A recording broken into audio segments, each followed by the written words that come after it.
Hi everyone, I'm Sanvi Singh and today I'll be discussing about Subway, about its crisis and how they managed it and how it all went. Just a small disclaimer, there is sensitive content ahead. So let's start. So first we'll get to know a little about Subway and then we'll talk about the spokesman Jared Fogle and then the crisis that occurred and how it was managed and then finally my opinions. We all know that Subway is the world's largest submarine sandwich chain and it has more than 44,000 locations around the globe. So, where it all started?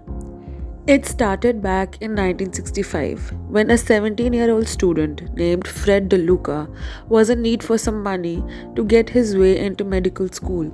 That is when his family friend Dr. Peter Buck suggested him to sell the best sandwiches in the town. DeLuca found this idea very interesting. So Dr. Peter financed him $1,000 and had so much faith in him that he partnered with him and started working. They named their first branch as Pete's Subway, but then 2 years later they renamed it as Subway, the brand we all know today. Subway has always tried to maintain its image as a healthy restaurant, and even its slogan says eat fresh. And that is what attracted customers the most because in 90s and early 2000s obesity and diabetes were the major concerns of American society. And that is when Subway launched its low fat, low sweet sandwich, and that obviously made a lot of profit for them. Now let's talk about the former spokesperson of Subway, Jared Fogle. When he was 20 years old, he weighed 425 pounds and he could not even move or do any activities.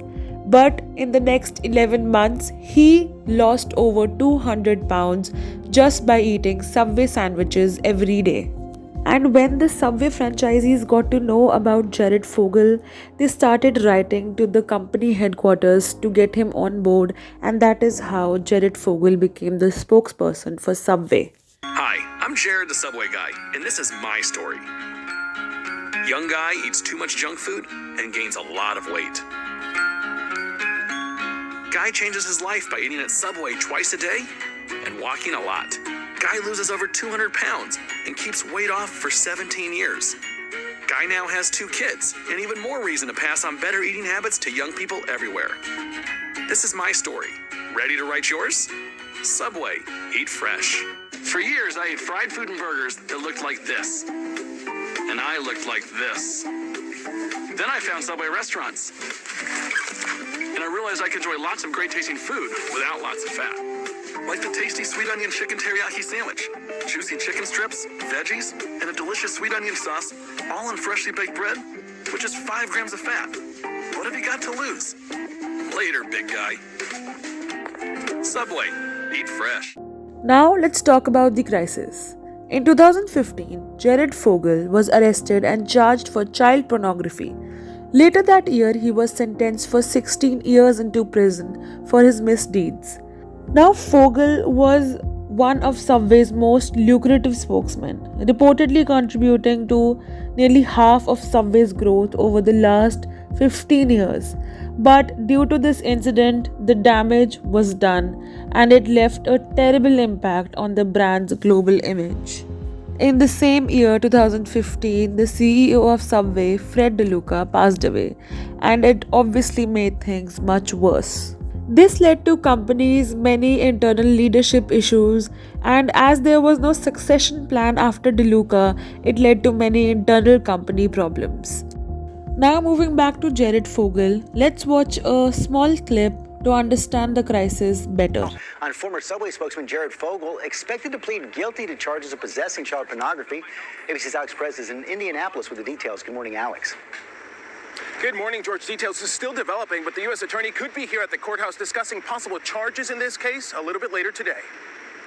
Hi, I'm Jared the Subway guy. Overnight, ABC News confirming Jared the Subway guy Fogle is expected to plead guilty to charges related to a child porn investigation. Subway quickly severing ties with Fogle following the news, tweeting, "We no longer have a relationship with Jared and have no further comment." Jared, what's in the camera? The 37-year-old former pitchman avoiding cameras last month outside his home in Indiana as FBI and state police spent hours raiding his house, removing computers and other electronic devices, taking the items into this mobile forensics van parked in his driveway. How's he doing?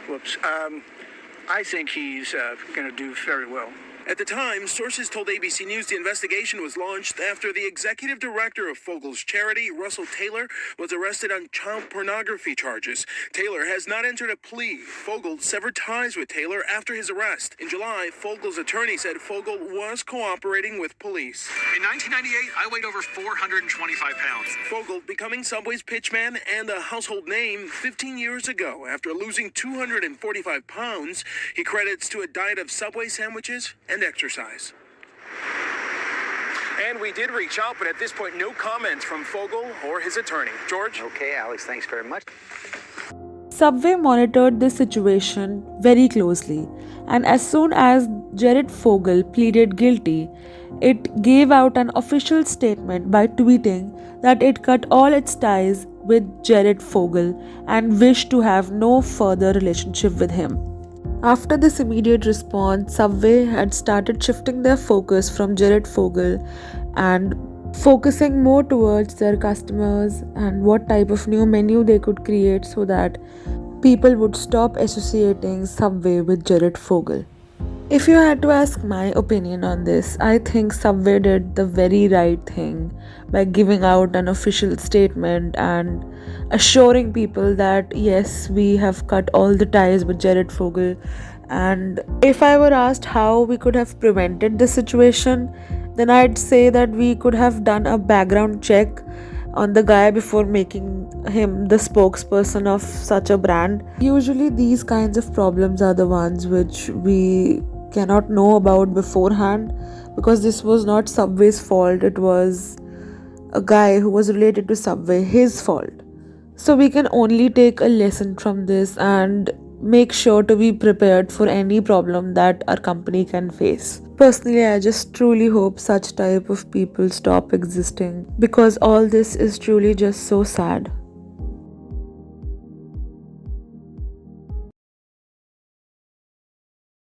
With more than 42,000 restaurants in over 100 countries, Subway has the most locations of any fast food chain on the planet. And at first, that sounds like a sign of a thriving subgiant. However, Subway is anything but. Subway's closed thousands of stores in the last 3 years and saw a 25% fall in business from 2012 to 2017. So what happened?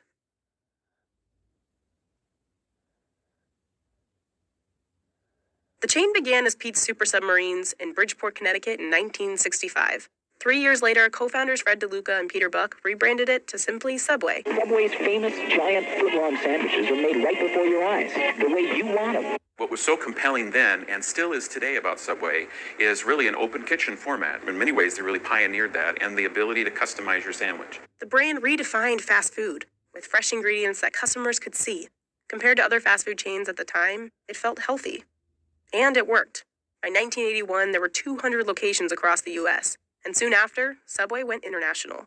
In the late 70s and in the 80s and in the 90s, everyone knew about Subway. I mean, they were everywhere. They're still everywhere. That's Joel Labava, an expert in franchising. While each store looks and smells the same, they're all independently owned franchises. The format is pretty simple. You buy a franchise, you get trained, they help you secure a location, they help with a grand opening, and you're open. You're open for business. Follow the several hundred-page operating manual, do the advertising, and customers will come in.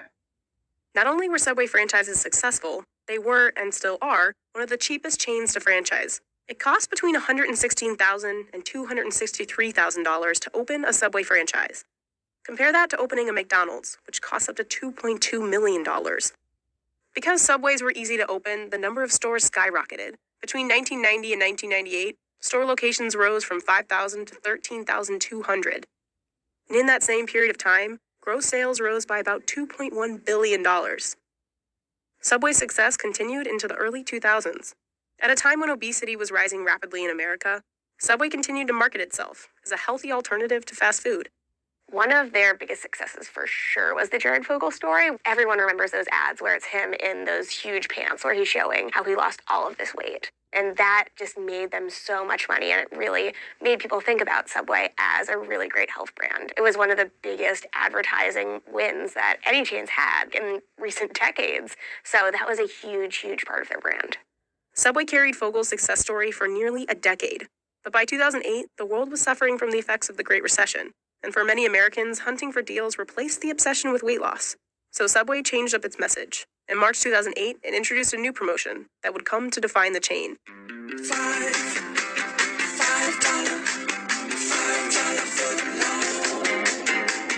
By August 2009, as other restaurant chains were struggling through the recession, the $5 footlong had pulled in $3.8 billion in sales for Subway, a 17% jump in U.S. sales from the year before. But even the best deals run their course.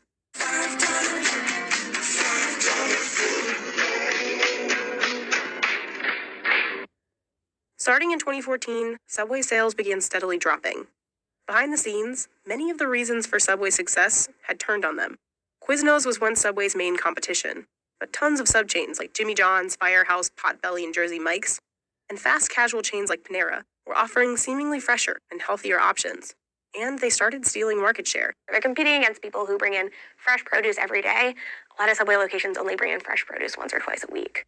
On top of that, fast food chains that had been around as long as Subway were coming up with healthy alternatives of their own and getting creative with new menus. More and more fast food chains really want to have that innovation pipeline where they're bringing something out new almost every month. Fast food places are looking for ways to bring in new customers, drive traffic, and Subway has not tried to do that in the same way other places have. But other fast food chains weren't the only competition for Subway franchises. With Subway's franchising model making it so easy to open locations, stores inevitably started opening up around the corner from each other in lucrative markets. Take downtown Manhattan, for example. Within a 15-minute walk in less than half a square mile, there are 10 Subway locations. And these locations in close proximity began cannibalizing each other's sales. The Subway franchise agreement, the contract, it says they can open anywhere. There is no protected territory. So franchisees really have no say-so in where the other franchisees are going to open. It's a problem. And Subway Corporate wasn't stopping it, because the company benefited from a high number of locations. More locations meant more franchising fees, and high royalties to Subway Corporate, which diminished the effect of falling sales from a single location. When franchisee sales are kind of slipping, as long as they're staying open, it doesn't necessarily hurt Subway as much as it would some other chains. If everyone's kind of like chugging along, like opening new locations, then they can kind of keep on keeping on, and it's not going to be the end of the world for the corporate office. Franchise owners, on the other hand, took the hit. In 2012, each Subway franchise generated an average of $482,000 a year. 4 years later, that number had slipped to $422,000 a year. For comparison, the average annual revenue of a McDonald's franchise in 2016 was $2.6 million. And to make matters worse, Subway would lose the face of its company. In 2015, the man who had embodied Subway's Eat Fresh mission was charged with possession of child pornography and having sex with minors. Subway cut ties with Fogel, and he was sentenced to 15 and a half years in federal prison. And the Jared Fogle thing kind of basically went from a huge positive to a huge liability, like the worst things possible that your brand could be associated with. All of these things created the perfect storm for Subway, and soon locations started to close. In 2016, Subway closed 359 stores in the U.S. It was the first year the chain closed more locations than it opened. In 2017, that number was over 800, and by the end of 2018, over 1,000 locations had closed. With all these sour ingredients, it's hard to imagine Subway could bounce back, but the chain is certainly trying. In 2017, Subway launched its Fresh Forward program, starting with remodeled stores. The revamped locations featured new menu boards, Wi-Fi, USB ports, updated furniture, and music. I will give Subway credit. They're doing something interesting. They're offering grants where if a franchisee applies and everything's in line, they can get up to $10,000 towards remodeling. By the end of 2020, over 10,000 locations will have this new restaurant design. But Subway says food is its next priority, and it's backing it up with an $80 million investment in updated menu items. Subway's partnered with the media company Tastemade to develop hundreds of new menu ideas, like the Green Goddess tuna melt and the Southern-style French dip. In 2018, the chain introduced its cheesy garlic bread, its most successful promotion in the last 5 years. And in 2019, a line of ciabatta sandwiches and Halo Top milkshakes hit stores. Historically, Subway would evaluate about 6 or 7 new menu items per month. But we've set up a process and invested in capabilities where we're literally testing at least 100 new menu items every month. As for whether or not all these menu items and revamped designs will stop shuttering stores and dropping business, only time will tell. They need to figure out who they want their customer to be. I think it's really an uphill battle for them, but if they kind of go back to the basics, think about what people want, ask people what they want, and think about a little bit more innovation, that's kind of going to be a good start for them.